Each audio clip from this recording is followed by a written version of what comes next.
GCSE bounds. A very easy question to get right, but also one to lose marks on very quickly because there's a few places it could trip you up. So let's read the question. A race is measured, okay, so we have a distance of 10.6 kilometers to the nearest kilometer. We are running a time of 31 minutes and 48 seconds to the nearest second. We want to find the average speed in v kilometers per hour. So there's three things I want us to look out for. Firstly, we got this bound here we need to correct. We also have this in minutes and seconds and this in seconds. And then we also have a different unit here altogether. So this is what I'm going to look out for later in the question. The first thing we want to do instinctively is to work out our bounds. I'll put in lower bounds for both these things.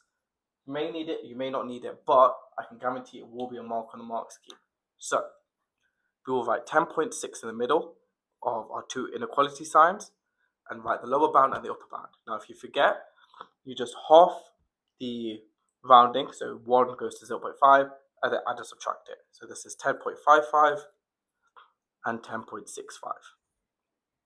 So the reason our inequality sounds like this is because 10.65 actually rounds to 10.7, and anything just below it, so 10.6499, will round to 10.6, whereas this is factually true.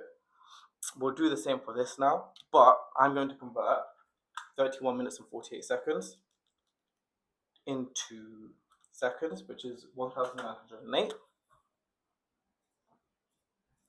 And again, half the 1, which is 0.5, giving us 1908.5 and 1907.5. So this is distance in kilometers. This is time in seconds. So we want to find average speed. So we know speed is distance over time, and average speed is just basically another way of saying we want to find the distance of the whole thing divided by time of the whole race. Okay, but why are we considering bounds? Well, we need to break this up into two separate bits. The first thing is S max, which is the maximum speed Sam could have run. And look, it might sound very intuitive when I give this example, but if we take 20 as our numerator and 2 as our denominator, we get a speed of 10.